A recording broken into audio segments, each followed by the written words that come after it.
Radhe Radhe everybody. How is everyone doing? As the year end is approaching, I thought I'll come in here and check in with everybody and also share how my practice has been going. To begin with, I will just flip the scripture writing that we had been doing since February. I announced this on the channel, and some of them have even joined this kind of a practice. The practice involves just writing the meaning of the shloka, meaning of the verses, all chapters from chapter 1. So I began in February, and I'm going to quickly flip through progress until today. So we began with Vishada Yoga, and some of this, and my plan was to do this, and I haven't done that, is to go back and write the Sanskrit words too, along with the meanings. But my primary focus is just the meanings, and this is only when I have the luxury of time. And if I, which actually I don't have now, but I will try my best to go back and write the shlokas. I also made an effort to mark all the namas that we have and write or study the nama. Achyuta, what does it mean? So I started that, but that's also not progress much. However, I've just written the shlokas consistently, or whenever there were situations where I couldn't do it, I've gone back and updated it and caught up with the current date. This is March, and we entered into second chapter during March. And initially I wasn't marking the chapter name and the verse name and had just written the numbers, which is not very helpful. So chapter 2, we made an entry into chapter 2 during this month, and in April we continued to do chapter 2.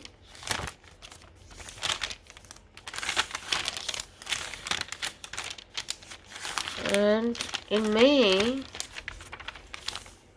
we continued chapter 2 and entered into chapter 3, and here's where I started to denote the chapter and the verse number, which I find very helpful.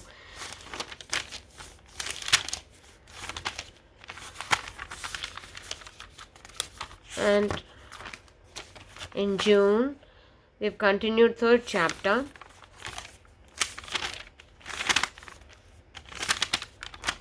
I think this is when I had most fun. I remember third chapter is the chapter that I'm least exposed to. I only have studied 2 or 3 slokas from that chapter, and I had fun writing it, getting deep into it. In July, we entered the 4th chapter of Bhagavad Gita. And then in August, we continued the 4th and entered into the 5th chapter, if I remember, 5th chapter. And in September we continued the 5th and entered into the 6th chapter. We had 29 shlokas in 5th, and the 6th one was continued. And in October we continued 6th entirely. There's no overlap of chapter in this month, if I remember. And then in November we entered 7th chapter, finishing the 6th. And in December we finished the 7th chapter and have entered into the 8th chapter, and today's verse was 8:15.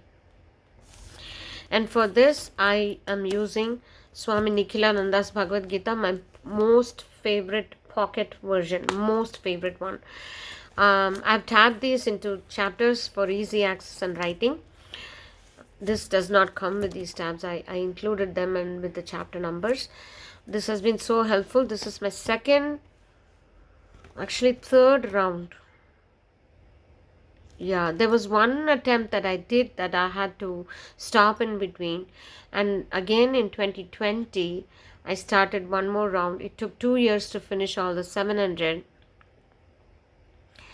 2021, I'm sorry, in 2021 I again started it, and then it took 2 years, and then again we have started in 2024, and it's just going to go on. So 700 verses, all of them will be written, and if I'm out of this notebook, out of pages in this notebook, I'll continue to use another notebook for this purpose. The process is just getting up in the morning, first thing in the morning, before I do any prayer. I'm sorry about this thing shaking, I don't know.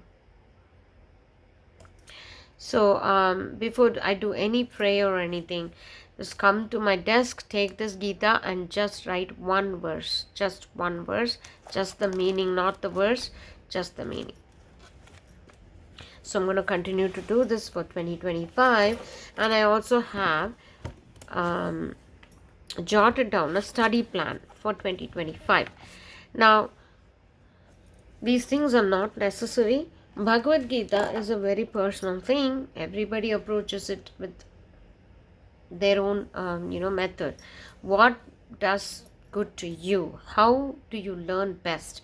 That's the strategy that you should be using with scripture, or anything, of course, but scripture more so, because these are Bhagwan's words, and how you approach Gita and what you want from Gita determines how you study Gita. And I have a friend who lives in North Carolina. We always discuss about studying scriptures, and he is someone that does not do very well with detailed structured study plans. He does well with just fluid reading kind of a study method. So each one has a study method, and mine, I have to have a structured study plan. That's because I'm somebody that can get easily distracted. So I have to reel myself in and remind myself what I'm here for. And I'm someone that cannot do multitasking, in the sense that at the same time I cannot do 15 things.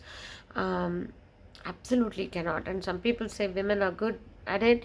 I'm not good at it. I don't do, if I go to do or seek to do 10 things at a time, I'd not even do one thing correctly. So for me, what works is a very structured, very focused kind of a thing when it comes to studying. And this is what I have written for 2025. And whether you do structured study or you don't do structured study, or you're somewhere in between, not too fluid and not too structured, in any case, it's nice to note down some to-dos for the year when it comes to Bhagavad Gita study. What do you want to do for the year? Do you want to take one chapter and just read the whole chapter for the entire year? Read one chapter for multiple times for the entire year? Or maybe just select 108 important shlokas, or some important shlokas from each chapter, and make sure for 365 days you've chosen 365 unique, beautiful shlokas that you can study. I mean, there are so many things you can do. The possibilities are endless. For me, this is how 2025 plans are looking like. I am going to continue with the scripture writing, all with the grace of Lord Hari, of course. I'm not seeking to do anything. This is scripture study. Of course, everything is done by Supreme Sri Hari. I'm leaving everything to God. I'm thinking that this is what I'm going to do, and that He's going to help me, which is to continue with the scripture writing. With the scripture writing, this kind of writing, I know I do this early in the morning, the first thing. But not only this, I also have made it a practice to include it in my planner. For every day I have plans, and I have weekly plans, I have daily plans, I have monthly plans. So I use a planner for all my tasks that are related to work or to home and all other things. So along with that planner also, I do write shlokas of Bhagavad Gita in my planner. So that also is going to continue. So I will continue with writing as much Bhagavad Gita as possible, and this one is my main scripture writing thing, which is going to continue. And the second thing that's going to continue in 2025 with the grace of Lord Sri Hari is the group study program that we have going. And with God's grace, it's been a year, and we've been studying the second chapter now, and we will continue to study that. Third is a method of journal prompts using Bhagavad Gita. I thought this is something that came up in my mind, because I'm sorry, give me a second. I was answering a question about Bhagavad Gita journaling, and I have done this informally and not in a structured way, here and there in my personal journal. I have a journal where I just write happenings of the day, some memories, going, some travel, and all the pictures, like a scrapbooking, like documenting memories. But along with that, or something similar to that, would be 2025's Bhagavad Gita prompt journaling. This is taking up each chapter and finding themes from some of these verses. So, for example, 2:7 is about surrender, Karpanya dosha upahata. And then it's just, I'm tabbing all the themes in here. In 11th verse of the second, he says, who the learned one are, how do learned ones behave. And about reincarnation is the 12th. And this is about body and soul, the 13th. And what tolerance is matra sparshastu kaunteya. And all these things are existence. What is existence? What exists actually? This is something that I have done and I want to continue to do, is to find themes in Gita or journal prompts in Gita, tab them. This is exclusively for this purpose. This Bhagavad Gita that I have from Prabhupada is going to be serving for me to identify patterns and journal prompts. And Bhagavad Gita journaling will start, and that's what I'm thinking in 2025 I will do. By doing this, I'll get very close and personal. Is my thing, like my thought. For example, if I say equanimity, let's say equanimity, which is, I think, sukha dukkhe same kritva labha labho jaya jaya. Equanimity. I will start pondering about where, challenges remain in being equanimous. What are those things that are stopping me from being equanimous? What can I do to cultivate equanimity? And does Bhagwan say anything about tips and tricks to cultivate equanimity? These will be my explorative journaling prompts from Bhagavad Gita. If you want to see me progress in that path, or if you want me to share some things that I do with that kind of journaling, please do let me know in the comments. I'm happy to do that. But because the journaling themselves, the journal entries, would be extremely personal with happenings within my life, I may not be able to show you that, but I'll definitely be able to tell you where I got with these themes that occur in Gita.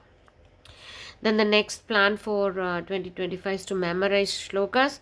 And when I say memorize shlokas, I have been memorizing shlokas as I go chapter by chapter during our study program and all that. But then I wanted to select a chapter and then completely memorize shlokas from that chapter. And anywhere I have inquired and asked, and people that have gone through structured, very, very formal Bhagavad Gita learning, have always told me that they are always asked to memorize Purushottam Yoga first. Purushottam Yoga is chapter 15. That's what's already taught to children to memorize first, and that's exactly what I'm going. There must be a meaning to that. There should be something to that kind of a thing. Why that is first dealt with is something that may have more to it. So I'm going to do the same thing for Jan to June. I say Purushottam Yoga 20 shlokas to be memorized. 20 doesn't seem like an intimidating number right now, but you never know, I mean, what life brings. So I may go very slow with it, and this is a very ambitious plan. If I'm lucky enough, I'll also do Bhakti Yoga from July to December, another 20 that I want to memorize. Apart from this, I have Srimad Bhagavatam, plans for Srimad Bhagavatam and Chaitanya Charitamrita, which I've been studying in the side. And I just finished Aparoksha Anubhuti and Mandukya Upanishad from Swami Sarvapriyananda once again, like just revision, just revised some of his lectures and took notes and stuff. But I'm going to keep a halt on those, and this year my primary focus for Gita would be these things, and other study plans are also going to be noted down in the same notebook, and I'll revise them. I'll just come back to them and see how much I've done time to time during the year. I hope you found some benefit to all this, and I hope you're all studying the Gita. I'm praying and hoping that this year was great to you, and that Lord Sri Hari blesses us all with great 2025 and all years ahead, and let humanity be at peace, and that is always our prayers. And Radhe Radhe everybody, until I meet you next year. Happy New Year, Merry Christmas, Happy Holidays wherever you are, and keep on studying. Radhe Radhe.